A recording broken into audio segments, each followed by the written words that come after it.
오늘은 특별히 우리 추수감사절 예배로 오늘 이렇게 드리는 뜻깊은 날입니다.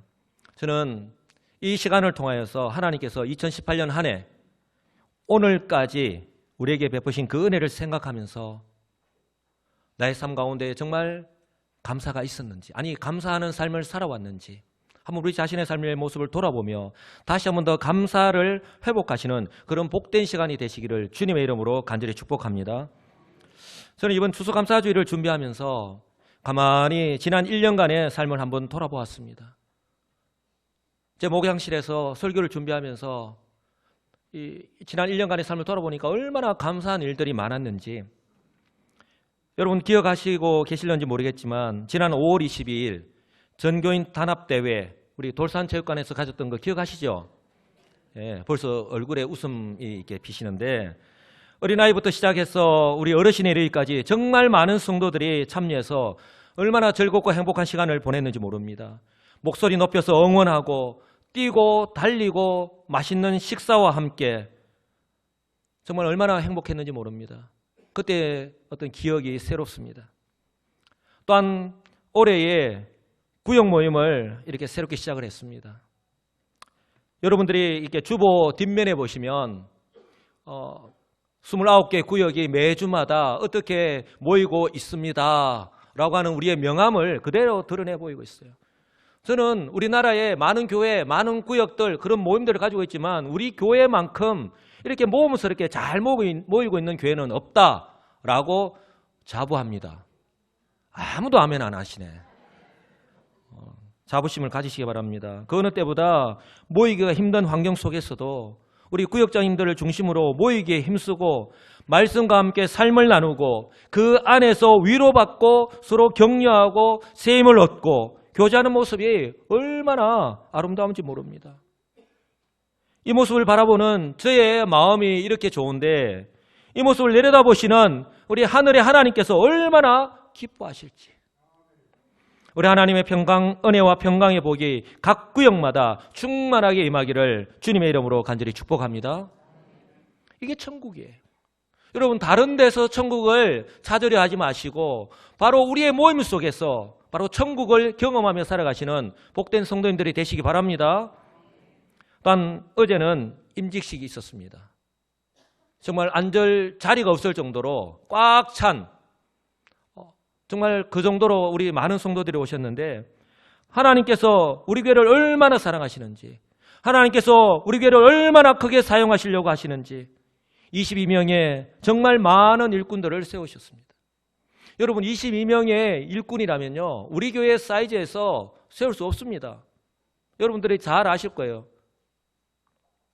그런데 하나님께서 우리 교회를 복주시려고 우리 교회를 이 지역 가운데서 정말 이 복음을 널리 전하는 우리 교회가 해야 될 일이 너무나도 많기에 이렇게 귀한 일꾼들 많은 일꾼들을 세워주신 줄 믿습니다. 어제 또한 좋은 날씨 가운데 얼마나 많은 분들이 원근 각처에서 오셔서 축하해 주셨습니까? 하나님께서 세우신 이 직분자들을 통해서 앞으로 우리 교회가 더욱더 든든하게 바로 세워져 가고 또한 하나님께서 부흥케 하실 것을 바라보며 감사를 드립니다. 그리고 조금 전에 우리가 세례식을 베풀었습니다. 여러분 내가 믿는 예수, 내가 예수를 믿어서 구원받는다라고 하는 이 믿음, 이 신앙을요 우리 이 예배 시간에 공식적으로 공개적으로 내가 고백한다? 이거는요 결코 쉽지 않을 뿐더러 얼마나 의미가 있고 중요한 시간인지 모릅니다. 그 어떤 시간보다도 복된 시간인 겁니다. 그래서 사람들은요 이 세례받는 날을 자신의 두 번째 생일이라고까지 그렇게 의미를 부여하지 않습니까? 바라기는 이렇게 세례를 받고 내가 신앙 고백을 하고 내가 예수 믿는 자로서 이제 세상 속에서 살아갈 때에 세상 그렇게 만만치 않잖아요. 우리에게 예상치 못한 그런 고난과 그런 어떤 어려움들이 우리 앞에 기다리고 있잖아요. 그러나 그럼에도 불구하고 주님을 향한 그 믿음이 변함이 없기를 그 변함없는 믿음으로 살아가시기를 주님의 이름으로 간절히 축복합니다.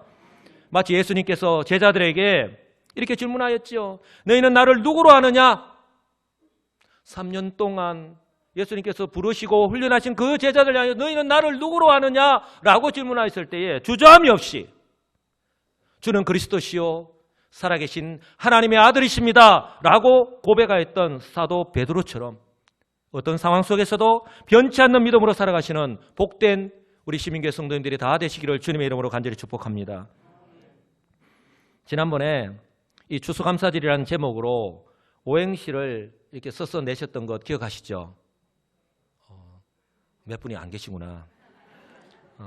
제가 왜 그 추수감사절 오행시를 이렇게 적게 했냐면 저와 여러분들이 얼마나 바쁜 하루하루의 삶을 보내고 있습니까? 그렇죠? 저도 이 지금 목회자 생활을 시작한 지 22년이 됐는데 부교육자 시절도 정말 바쁘게 보냈는데 이제 제가 우리 교회에 담임 목사로 온 지가 이제 딱 오늘로 1년하고 만 1년하고 딱 2주째거든요. 근데 얼마나 바쁘게 하루가 지나가고 또 일주일이 지나가는지 그러니까 눈만 몇 번 깜빡 했을 뿐인데 벌써 주일이 다가오는 거예요. 근데 저는 너무나 행복해요. 제 아내에게 제가요 저녁에 때로는 뭐 제일 늦게 올라간 지 11시간 넘어서 올라간 적도 있는데 올라가면서 우리 집에서 여기 교회까지 많이 오가면서 생각을 참 많이 하거든요. 몸이 왜 안 피곤합니까? 피곤하죠. 그런데 제 아내한테 한 번도 야 너무 힘들다, 힘들어 죽겠다 라고 하는 말을요 한 번도 해본 적이 없어요. 우리 어머니는 전화만 하면 힘들제, 건강 잘 챙겨야 된다 이렇게 말씀하시지만 제가 우리 아내한테 그렇게 해본 적이 한 번도 없습니다. 제 아내한테 오히려 제가 뭐라고 한 줄 압니까?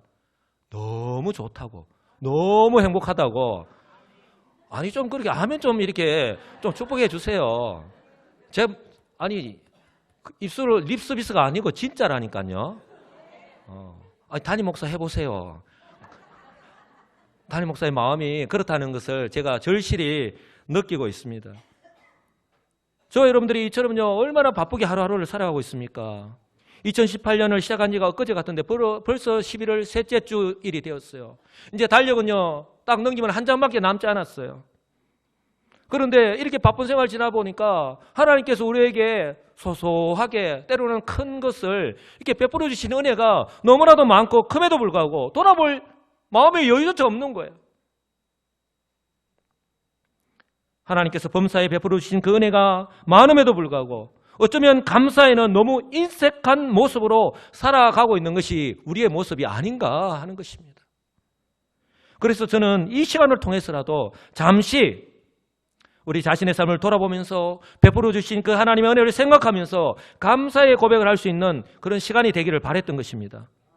그런데요 정말 많은 성도님들이 너무나도 적극적으로 참여해 주셨습니다. 그중에서 제가 추수감사 이 주일을 준비하면서 설교하는 내내 제가 그 내신 거 다 읽어봤거든요. 이미 책자를 만들어 놨습니다. 오늘 오후에 여러분들 추수감사 이 우리 성경 퀴즈 대회 할 때 그때 나눠드릴 거예요. 제가 다 읽어봤는데 이 설교를 준비하는 저에게 계속해서 이게 감사하는 마음, 제 설교의 내용과 비추어서 이렇게 감사의 마음을 갖게 하는 오행시가 있어서 제가 소개하려고 합니다. 한번 운을 띄워주시겠습니까? 예, 한번 마음을 못 얻었어. 다시 한 번 더 시작.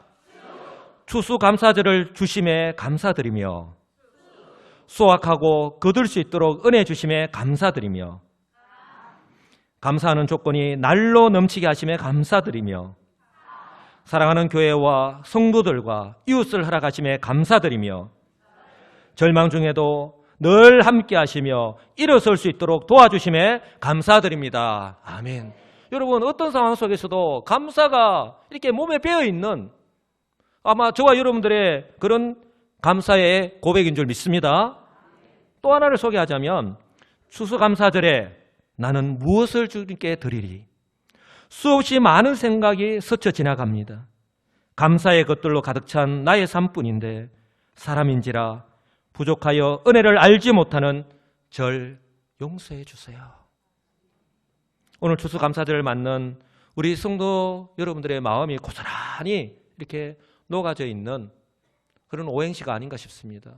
여러분들이 거의 100장 가까이 냈는데 이따 나중에 한번 읽어보시면 알겠지만 모두 다가 어떤 오행시는요 기가 막힌 와, 이 추수감사절에서 저런 기가 막힌 오행시도 나오는구나 아마 번쩍이는 아이디어까지도 아마 볼 수 있을 거예요. 저는 추수감사절이 한마디로 이렇게 축제의 날이에요. 오늘 저와 여러분들은 어떤 마음으로 어떤 감사의 제목들을 가지고 하나님의 은혜의 이 보좌 앞으로 나오셨는지 모르겠습니다. 혹시 지금까지 어떤 이유에서든 간에 감사에 인색한 채로 살아오셨다면 여러분 찬송가 429장 그 가사를 한번 깊이 한번 묵상해 보시기 바랍니다. 여러분 찬송가 429장 제목이 세상 모든 풍파 너를 흔들어요. 우리가 살아가는 이 세상 가운데에 우리가 살아갈 때에 우리가 놓치고 살아가는 우리의 모습 가운데에 우리가 어떤 모습으로 살아가야 될지 이 가사에 그대로 묻어져 있어요. 세상 모든 풍파 너를 흔들어 약한 마음 낙심하게 될 때에 내려주신 주의 복을 세요라. 주의 크신 복을 내가 알리라. 다 같이 받은 복을 세요 보아라. 크신 복을 내가 알리라. 받은 복을 세어 보아라. 주의 크신 복을 내가 알리라. 아멘. 여러분 우리가 얼마나 큰 하나님 은혜의 복을 받았습니까? 그런데 그 은혜에 우리가 정말 감사하면서 살아가고 있는지 그 감사는 잊어버린 채 우리가 매일 바쁘게 살아가다 보니까 그 감사는 잊어버린 채 더 큰 복을 달라고 더 큰 은혜를 달라고 살아가고 있는 것이 우리의 모습은 아니냐는 거예요. 저와 여러분들은 이미 하나님으로부터 큰 복을 받은 사람인 줄 믿으시기 바랍니다. 여러분 어떤 복을 받았습니까? 그 무엇보다도 우리를 죄와 사망으로부터 구원하신 복입니다. 여러분 이 복은요 세상이 결코 알 수도 없고 세상이 누릴 수도 없는 복 중에 복인 줄 믿으시기 바랍니다. 저와 여러분들이 아무런 공로도 없지만 오로지 주 예수 그리스도를 믿음으로 이 복을 받았잖아요. 이 복을 누리고 있잖아요. 얼마나 감사하며 살아가고 있습니까? 마치 이스라엘 백성들처럼 잊어버린 채 살아가고 있지는 않은지. 아울러 이렇게 구원받은 우리를 그냥 버려두지 아니하시고 우리는 미처 깨닫지 못하고 살아가고 있지만 우리와 언제나 함께 하시고 때를 따라 은혜를 베풀어 주시는 복, 이 복을 저와 여러분들이 지금 받아 누리고 살아가고 있습니다. 이처럼 이미 많은 복을 받았고 지금도 누리고 살아가고 있음에도 불구하고 저와 여러분들은 어쩌면 여러 가지 이유로 스스로 속이면서 스스로 위로하고 스스로 합리화하면서 뭐 다음에 하지만 다음으로 미루고 그렇게 감사하지 못한 채 살아가고 있는 저와 여러분들의 모습은 아는지 오늘 이 추수감사절 예배를 드리면서 오늘 성령의 조명하시는 은혜로 말미암아 다시 한 번 더 깨닫고 우리의 마음을 다시 한 번 더 새롭게 하시는 복된 시간이 되시기를 주님의 이름으로 간절히 축복합니다. 그리했어요. 이제부터는요 매일 그리고 범사에 감사하는데 우리의 입술로나 우리의 삶의 모습을 통해서 표현하면서 살아가시는 우리 복된 성도님들이 다 되시기를 주님의 이름으로 간절히 축복합니다. 여러분들도 잘 알고 계시겠지만 구약의 이스라엘 백성들 특히 20세 이상의 남자들은요 1년에 3차례 유대인들의 명절이라 부르죠. 무조건 성전에 있는 예루살렘에 올라가서 섬겨야 됩니다. 무교절이라고 부르는 이 6월절, 또 맥추절, 오순절이라고 부르는 77절, 그리고 장막절, 수장절이라고 부르는 초막절, 이 세 명절 때에는 무조건 예루살렘에 있는 성전에 가서 지켜야 합니다. 그래서 복음서에 보면 예수님도 어린 시절에 부모님을 따라서 이 성전에 있는 예루살렘에 올라가셨던 것을 성경은 말씀하고 있습니다. 누가복음 2장 41절을 보시면 그의 부모가 해마다 6월절이 되면 예루살렘으로 가더니 예수께서 12살 되었을 때에 그들이 이 절기의 관례를 따라 올라갔다가 그 날들을 마치고 돌아갈 때에 예수님도 그렇게 지키고 행했다는 것입니다. 이처럼 율법으로 명시하고 있는 이스라엘의 3대 절기는요 한 가지 공통적인 그런 특징이 있는데 바로 모두 다 구원과 관련이 있다는 거예요. 무엇과 관련이 있다고요? 바로 여호와 하나님의 구원하심과 관련이 있습니다. 애굽에서 430년간 종살이하던 이스라엘 민족, 제가 지금 여기서 이스라엘 민족이라고 표현을 했습니다. 그런데요 처음을 보시면 민족을 이루지 못했어요. 창세기 46장 27절을 보시면 야곱 때에 애굽으로 내려간 숫자가 불과 70명에 불과하였습니다. 그런데요, 그렇게 애굽에서 430년을 지나는 가운데에 고된 노동, 박해 속에서 정말 제대로 살아갈 수 없었잖아요. 그런데 출애굽할 때에 20세 이상의 싸울 수 있는 남자의 숫자를 계수하였더니 몇 명? 60만 3,550명. 여기에 계수되지 아니하는 여자와 어린아이 그리고 노인들까지의 숫자를 합하면 최소한 200만 명이 넘는 말 그대로 민족이라고 부를 수 있는 것입니다. 이처럼 하나님께서 아브라함에게 약속하신 대로 430년간 4대가 지내는 가운데에 큰 민족을 이루는 그런 복을 허락해 주셨습니다. 그리고 하나님의 때에 그 주권적인 권능으로 그들을 하나님의 약속의 땅으로 인도하신 거예요. 그들을 구원하신 것입니다. 이처럼 이스라엘 민족을요, 애굽에서 구원하신 후에 그들을 시내 광야에서 율법을 주시면서 율법으로 명령하시면서까지 지키라고 하신 것이 무슨 이유냐는 거예요. 왜 지키라고 하셨을까? 율법으로 명시하시면서까지. 한번 따라서 합시다. 시간이 지나도 잊지 말라는 것입니다. 예, 시간이 지나도 잊지 말라는 거예요. 반드시 기억하라는 것입니다. 왜냐하면 이스라엘 백성들이 결코 잊어서는 안 되는 것이기 때문에. 그 중에서 이 초막절은요, 이스라엘 백성들이 40년간의 이 광야 생활을 기념하는 절기입니다. 저는 이스라엘 백성들의 이 광야 생활을 이렇게 정의합니다. 여러분들 각자가 아마 성경을 읽으면서 이스라엘 민족의 이 광야 생활을 어떻게 정의하실지 모르겠지만 저는요, 아무것도 없고 아무것도 의지할 수 없는 광야에서 오직 하나님만 바라봐야 하는 믿음의 시험장이라고 저는 정의를 합니다. 마치 저와 여러분들이 예수 그리스도를 믿고서 광야와 같은 이 세상 가운데 살아갈 때에 하나님께서 이 세상의 환경 가운데서 우리를 시험하는데 바로 우리의 믿음을 시험하는 그 믿음의 시험장. 왜요? 우리의 삶의 목적지는 이 땅이 아니라 어디요? 우리의 본향인 저 천국이기 때문에 그런 거예요. 바로 천국에서의 그 상급이 이 땅에서의 우리의 믿음의 삶을 통해서 결정짓는다는 거예요. 그러니 우리가 이 땅 가운데서 구원받은 성도로 만족하며 살아가는 것이 아니라 우리에게 허락하신 그 사명을 가지고 하나님 뜻대로 살아가는 것이 그 무엇보다도 중요하다고 하는 사실을 꼭 기억하시기 바랍니다. 여러분, 이스라엘 백성들의 이 광야에서 하나님께서 자신이 누구신지 그리고 어떤 분이신지 분명하게 보여주셨지 않습니까?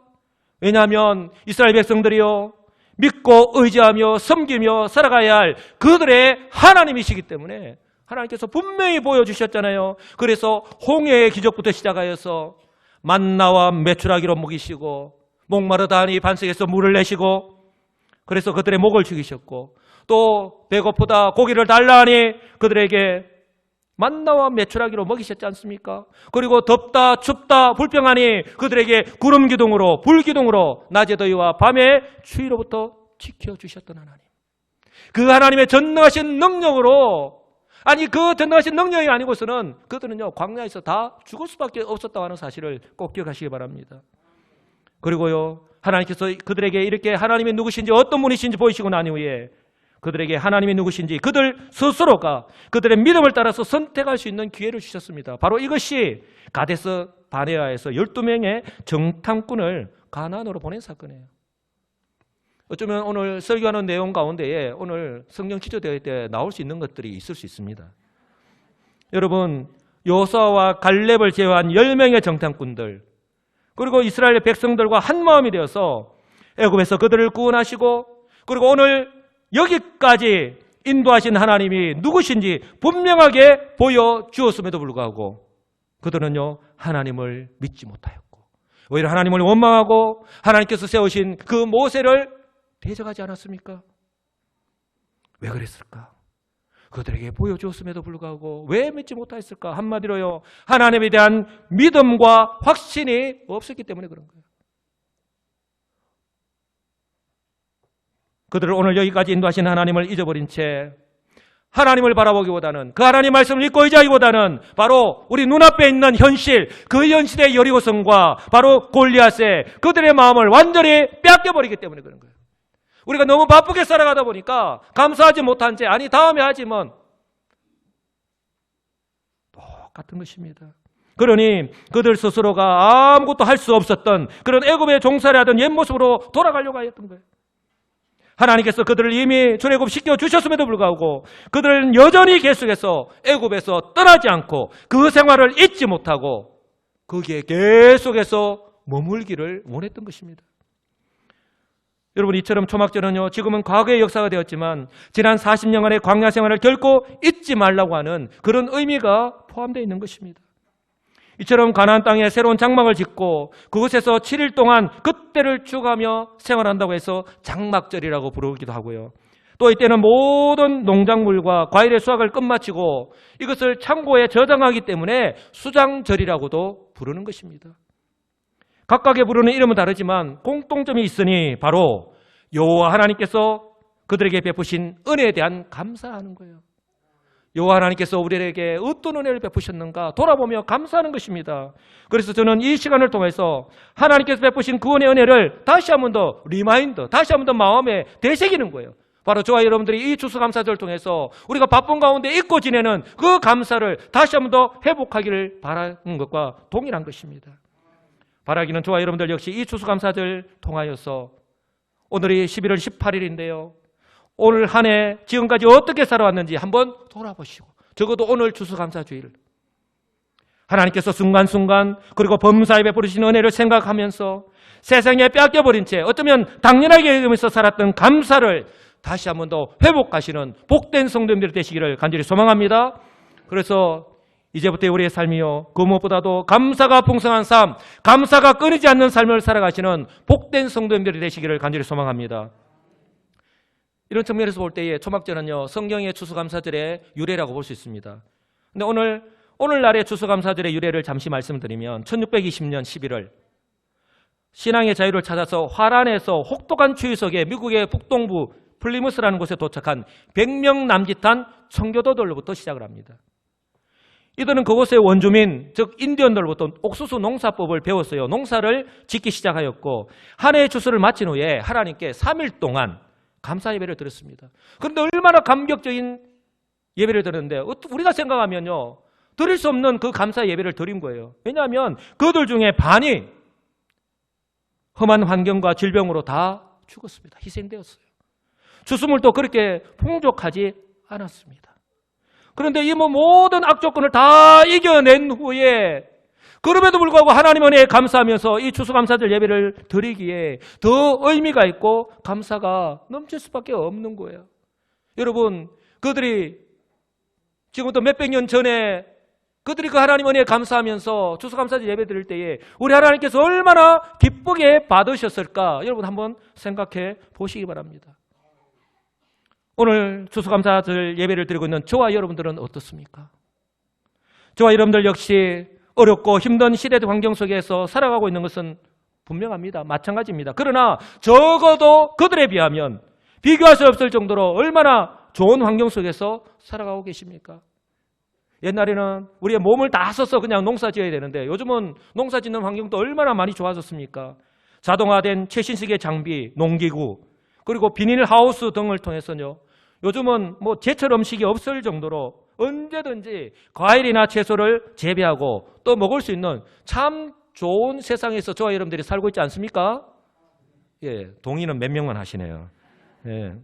아마 지금 예배를 드리시는 우리 어르신들, 아마 저의 부모 세대 되시는 분들은 아마 젊은 시절만 하더라도 이런 세상에 오게 될 줄은 아마 꿈에도 아마 생각을 못 하셨을 거예요. 그렇다면 오늘 추수감사절 예배로 모인 저와 여러분들, 정말 하나님께서 베푸신 이 같은 놀라신 은혜에, 크신 은혜에 진심으로 감사하면서 신앙 고백적인 믿음으로 예배를 드리고 있냐는 거예요. 성경은요, 오늘처럼 하나님께서 베풀어 주신 은혜에 감사하면서 추수감사절 예배로 모인 저와 여러분들의 모습이 어때야 하는지 이렇게 말씀을 합니다. 14절과 15절입니다. 우리 다 같이 한 목소리 읽겠습니다. 절기를 지킬 때에는 너와 내 자녀와 노비와 내 성중에 거주하는 레위인과 객과 고아와 가부와 함께 즐거워하되 내 하나님 여호와께서 택하신 곳에서 너는 이래 동안 내 하나님 여호와 앞에서 절기를 지키고 내 하나님 여호와께서 내 모든 소출과 내 모든 손으로 행한 모든 일에 복 주실 것이니 너는 온전히 즐거워할지니라. 아멘. 여러분, 우리가 참 지혜로운 자는요, 복의 근원이 누구신가 하는 것을 분명히 아는 거예요. 복의 근원은 하나님이신 줄 믿으시기 바랍니다. 그러므로요, 하나님께 나오는 자가 가져야 될 가장 기본적인 마음가짐 혹은 태도는요, 한번 따라서 합시다. 기쁘고 즐거워해야 합니다. 기쁘고 즐거운 마음으로 하나님 앞에 나아가야 합니다. 우리가 부모님 앞에 나아갈 때도 아마 얼굴을 찡그리고 나가면 차라리 안 보는 게 낫다고 오지 말라고 하잖아요. 하물며 하나님 앞에 우리에게 크신 은혜와 복을 주셨는데 그 하나님을 예배하러 나가면서 우리의 마음이 어떠해야 하겠냐는 거예요. 기쁘고 즐거워하는 마음. 그래서 2번씩이나 즐거워하라고, 온전히 즐거워하라고 강조해서 말씀을 합니다. 그렇다면 왜 하나님께서 이처럼 강조해서 말씀을 하실까 하는 것입니다.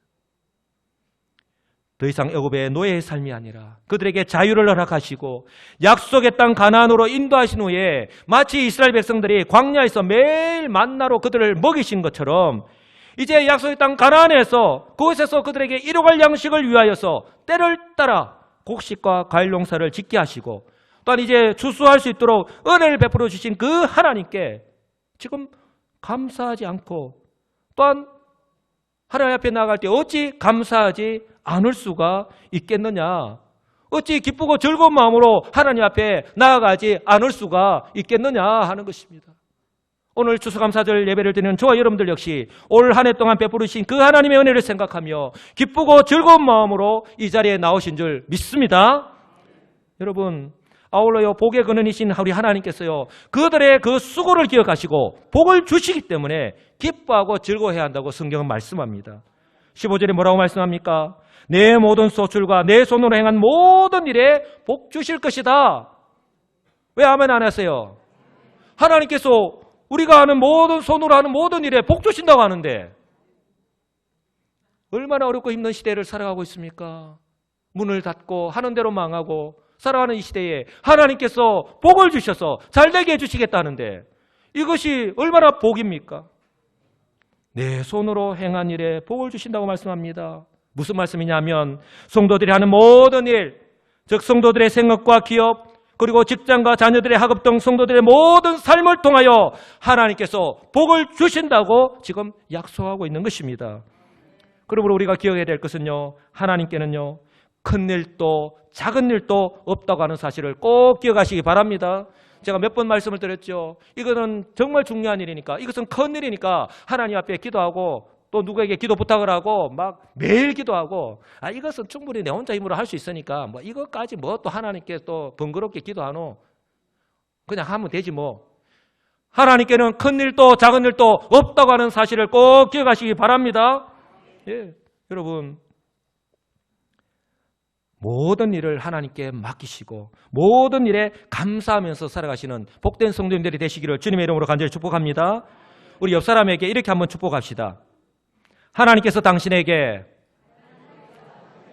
정말 마음을 담아서 복 주고 복 주며 번성하게 하고 번성하게 하실 것입니다. 아멘. 내 믿음대로 될지어다. 여러분 하나님께서 우리에게 복을 주실 줄 믿고 생활하는 것이 중요한 거예요. 그런가 하면 이처럼요 우리가 절기를 지킬 때에 즉 하나님을 예배할 때에 반드시 지켜야 될 규칙이 있습니다. 하나님께서 택하신 곳에서 바로 율법에 정한 규례를 따라서 7일 동안 지켜야 하는 거예요. 15절을 보시면 내 하나님 여호와께서 택하신 곳에서 너는 이래 동안 내 하나님 여호와 앞에서 절기를 지키라 라고 말씀합니다. 16절을 보시면 너희 가운데 모든 남자는 1년에 3번 곧 무교절과 칠칠절과 초막절에 내 하나님 여호와께서 택하신 곳에서 여호와를 배웁되 15절과 16절에서 두 번씩이나 강조하면서 말씀하고 있는데요. 신명기 16장에서는요. 무려 6번이나 2절, 6절, 7절, 11절, 15절, 16절 6번이나 강조를 합니다. 그렇다면 하나님께서 이처럼 강조하면서 하시면서 말씀하시는 택하신 곳이 어디냐 하는 것입니다. 장소를 구체적으로 언급하고 있지는 않지만 이것과 관련하여서요. 신명기 12장 5절에서는 이렇게 말씀을 합니다. 한번 다 같이 읽어보겠습니다. 오직 너희의 하나님 여호와께서 자기의 이름을 두시려고 너희 모든 지파 중에서 택하신 곳인 그 계실 곳으로 찾아 나아가서 너희는 그리로 가져다가 드리고 바로 여호와의 이름을 두시는 곳, 우리 주님이 임재하시는 곳, 바로 하나님의 임재를 상징하는 말씀입니다. 우리는 그 장소가 예루살렘의 솔로몬 왕 때에 성전이 세워지기 전까지 성막임을 모세를 통하여서 성막을 짓고 성막까지 식양을 다 가르쳐 주시지 않습니까? 그리고 이 성막이 오랜 시간 동안 그 장소가 실로에 있었음을 이스라엘의 역사를 통해서 잘 알 수 있습니다. 여러분들이 여호수아와 사사기, 사무엘상 그리고 예레미야 이 성경을 읽어보시면 이 선지자들이 또 왕들이 다스리는 그 시대에 이 실로에 성막이 있었던 것을 여러분들은 기억하실 것입니다.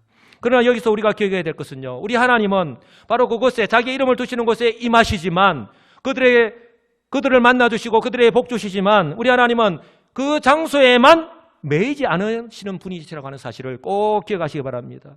솔로몬 왕이요 성전 건축을 마치고 봉헌 기도를 할 때 이렇게 기도를 합니다. 정말 엄청난 기도인데요. 열왕기상 8장 27절에서 30절입니다. 하나님이 참으로 땅에 거하시리이까? 하늘과 하늘들의 하늘이라도 주를 용납하지 못하겠거든 하물며 내가 건축한 이 성전이오리이까? 그러나 내 하나님 여호와여, 주의 종의 기도와 간구를 돌아보시며 이 종이 오늘 주 앞에서 부러지던가 비는 기도를 들으시옵소서. 주께서 전에 말씀하시기를 내 이름이 거기 있으리라 하신 곳 이 성전을 향하여 주의 눈이 주야로 보시오며 주의 종이 이곳을 향하여 비는 기도를 들으시옵소서. 주의 종과 주의 백성 이스라엘이 이곳을 향하여 기도할 때에는 주는 그 간구함을 들으시고 들으시사 사하여 주시옵소서. 아멘. 사랑하는 성도 여러분, 구약시대 때에 성막을 통하여 또한 성전을 통하여 우리 하나님이 그 가운데 자기 이름을 두시고 그 가운데 임하셔서 이스라엘 백성들을 만나주시고 그들의 기도를 들으시고 그들에게 복 주시고자 말씀하셨지만, 그러나 오늘 솔로몬 왕의 기도를 통해서 알 수 있듯이 우리 하나님은 무소부지하신 하나님, 어디든지 계시는 하나님, 우리 성도들의 삶을 다 지켜보시는 하나님, 무서운 말씀이에요. 그러니 우리가 여호와 하나님을 경외해야 되는 것이죠. 무소부지하신 하나님, 또 우리 주의 백성들의 모든 간구 또한 들으시고 기억하시고 그리하여서 때를 따라 응답하시는 우리 하나님, 바로 그 하나님께서 바로 저와 여러분들을 주 예수 그리스도를 믿어서 구원받게 하시고 동일하게 지켜 보호하여 주시고 동일하게 이 신약시대에 바로 주의 몸된 교회에 모여서 오늘 이렇게 우리 추수감사절 예배를 드리게 하시고 이 예배를 받으시고 저와 여러분들이 하는 그 모든 기도를 들으시고 응답하시는 줄 믿습니다. 여러분, 이것이 얼마나 의미가 있고 중요한지 몰라요. 결코 세상이 할 수 없는 그 놀라운 은혜와 복인 줄 믿으시기 바랍니다. 여러분, 이처럼 이스라엘 백성들이, 저와 여러분들이 이 하나님 은혜에 감사하며 절기를 지키기 위해서 하나님께 나아갈 때에 어찌 기뻐하고 즐거워하지 않을 수가 있겠습니까? 이런 마음의 자세와 태도뿐만 아니라 또한 외적으로 반드시 준비해야 할 것이 있다고 성경은 말씀합니다. 여호와를 배웁되 빈손으로 여호와를 배우지 말고 각 사람이 내 하나님 여호와께서 주신 복을 따라 그 임대로 드릴지니라. 우리가 이웃의 집을 방문할 때에도 빈손으로 가지 않고 자그마한 선물이라도 사들고 가거든. 하물며 우리 하나님 앞에 감사하며 이 감사절 예배로 하나님 앞에 나아가는데 어찌 우리가 빈손으로 나아갈 수 있겠느냐 하는 것입니다. 입술로만 형식적으로 감사하지 말고 우리의 진심을 담아서 하나님 앞에 감사하라는 것입니다. 오늘 추수감사절 예배를 드리면서 아마 여러분들이 이 앞에 놓여 있는 거 보십시오. 우리 호박부터 시작해서 정말 호박이 잘 익었어요. 이게 고구마, 배추, 저기 옆에 녹두, 콩나물. 아마 우리 성도들이 이렇게 힘들게 정성껏 농사지어서 하나님 앞에 올려드렸어요. 그리고 우리의 마음을 담아서 우리 각 구역마다 또 우리 성도님들이 하나님 앞에 드렸어요. 우리가 어떤 마음으로 하나님 앞에 정말 이것을 드렸는지 우리 하나님은 이미 다 알고 계시고 이미 받으신 줄 믿으시기 바랍니다. 그 당시에도 이스라엘 백성들이요, 농사지은 곡식이나 과일을 드리고 또 가축도 이렇게 드렸어요. 우리 주님이 이것과 관련하여서 정말 중요한 말씀을 하셨는데요. 우리 주님이 오직 너희를 위하여 보물을 하늘에 쌓아두라 라고 말씀하시면서 마태복음 6장에 이렇게 말씀합니다. 내 보물이 있는 그곳에는 내 마음도 있다고. 우리 주님이 하신 말씀입니다. 그러므로 추수감사 예배를 드리는 저와 여러분들 바라오나옵기는요, 우리 어린 자녀들로부터 시작해서 우리 어르신에 이르기까지 빠짐없이 참여할 수 있기를 간절히 소망합니다. 왜냐하면 성경은 뭐라고 말씀합니까? 각 사람이 내 하나님 여호와께서 주신 복을 따라 그 힘대로 드릴지니라. 17절에서 분명히 말씀하잖아요. 하나님께서 우리를 구원하신 것이 우리 한 사람 한 사람이 우리 한 사람 한 사람을 구원하셨고 우리 한 사람 한 사람이 하나님의 복을 받았기 때문이에요. 비록 우리 자녀들이 아직 어리지만 그래서 잘 깨닫지 못하지만 그럼에도 불구하고 하나님께서 우리의 삶에 이런 은혜와 복을 베풀어 주셨다고 너희들도 이런 은혜와 복을 받아 누리며 살아가고 있다고 우리 부모님들이요 우리 자녀들요 그렇게 가르쳐야 돼요. 신앙훈련을 시켜야 된다는 거예요. 여러분 어릴 때부터 이렇게 우리 자녀들을 신앙훈련을 시켰을 때에 우리 자녀들이 커도 부모의 곁을 떠나도 결코 그 자리에서 떠나지 않을 줄 믿으시기 바랍니다. 그리고 중요한 것 하나, 하나님께 이렇게 드릴 때는요 그 힘대로 드리라고 말씀을 합니다. 그 힘대로. 몸무게 많이 나간 사람은 많이 드리고 몸무게 작은 사람은 적게 드리라는 말씀입니까? 여기서 말하는 그 힘대로라는 그 말씀은요 공동번역에서 이렇게 번역을 합니다. 한번 따라서 합시다. 복받은 만큼. 복받은 만큼. 하나님께서 우리가 올 한 해에 복받은 만큼 그렇게 힘대로 하나님께 드리라는 거예요. 저와 여러분들은 2018년 한 해 지금까지 어떤 은혜와 복을 어느 만큼 얼마만큼 받으셨습니까?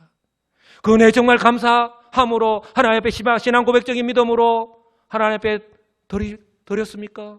그래서 제가 지난번에 맥주 감사주일 때도 그렇고 제가 이번 추수감사주일 지난주에 봉투를 나눠드리면서 드린 말씀이 하나님이 없어서 바치라는 것이 아니잖아요. 바로 그 하나님 은혜에 감사하면서 우리의 신앙 고백적인 믿음으로 드리라는 오늘 말씀에 복받은 만큼 그 힘대로 드리라고 말씀하는 이유가 바로 그 이유입니다. 오늘 말씀처럼 그 은혜와 복을 생각하면서 그 힘대로 드리시며 살아가시는 복된 성도님들이 되시기를 주님의 이름으로 간절히 축복합니다. 우리의 처지와 형편을 누구보다도 잘 아시는 하나님께서 저와 여러분이 오늘 어떤 마음과 어떤 믿음으로 이 추수감사절 감사 예물을 준비하고 오늘 드린 것을 다 알고 계시고 이미 받으신 줄 믿으시기 바랍니다. 그리고 그 믿음을 따라 그리고 그 은혜를 따라 우리의 삶 속에서 그 은혜를 베풀어 주실 줄 믿으시기 바랍니다. 여러분 누가복음 17장을 보면요 예수님을 만나서 병고증을 받은 10명의 나병 환자들 가운데에 예수님께로 돌아와서 예수님의 발 앞에 엎드려서 감사한 사람은 사마리아 사람 한 명뿐이었습니다. 그때 예수님께서 이런 놀라운 말씀을 하셨습니다. 10사람이 다 깨끗함을 받지 아니하였느냐? 그 9은 어디 있느냐? 이 이방인 외에는 하나님께 영광을 돌리러 돌아온 자가 없느냐 하시고 그에게 이르시되 일어나 가라. 내 믿음이 너를 구원하였느니라 하시더라. 아멘. 하나님은 언제나 우리의 믿음을 보시고 역사하시는 줄 믿으시기 바랍니다. 그래서 은혜도 지가 받고 미움도 지가 받고 복도 지가 받는다는 지는 사투리죠. 자기가 받는다고 하는 사실을 꼭 기억하시기 바랍니다. 이제 말씀을 맺습니다. 우리는 이미 하나님의 크신 은혜와 복을 받은 사람들입니다. 아멘. 그렇다면 하나님 앞에서 그리고 우리의 삶의 현장에서 하루하루 매 순간마다 범사에 감사하며 살아가고 계십니까? 여러분 1분 1초가 모여서 1시간이 되고 하루 이틀 한 달 두 달이 모여서 1년이 됩니다. 작은 강물이 모여서 넓은 바다를 이루듯이 우리의 하루하루의 삶 속에서 어쩌면 당연하게 여기고 사소하게 넘겨버리는 감사를 회복할 때에 범사에 감사하는 삶을 살아가게 될 줄 믿으시기 바랍니다. 그러므로 조금 전에 불렀던 찬송가 429장 찬송가 가사처럼 받은 복을 세어보아라 라는 이 찬송가 가사처럼 이 추수감사절 예배를 통하여 우리에게 베풀어 주신 그 하나님의 크신 은혜와 복을 다시 한 번 더 세어보시는 저와 여러분들 되시기 바랍니다. 하나님께서는 우리의 중심을 우리의 마음을 누구보다도 잘 아십니다. 사람도 형식적으로 하는 말과 행동을 경험하였을 때에 내가 당신에게 그 정도의 사람밖에 되지 않느냐라고 하면서 서운해합니다. 하물며 우리를 구원하시고 항상 함께 하시며 때를 따라 은혜와 복을 베풀어 주시는 하나님이시겠습니까? 그러므로 날마다 하나님께서 삶 속에서 베풀어 주신 그 은혜를 기억하며 우리의 삶의 형편을 누구보다도 잘 아시는 하나님께서 기뻐하시는 삶, 기뻐 받으시는 삶, 매일 순간마다 그 하나님 은혜에 감사하면서 살아가시는 복된 우리 시민교회 성도님들이 되시기를 주님의 이름으로 간절히 축복합니다. 아멘.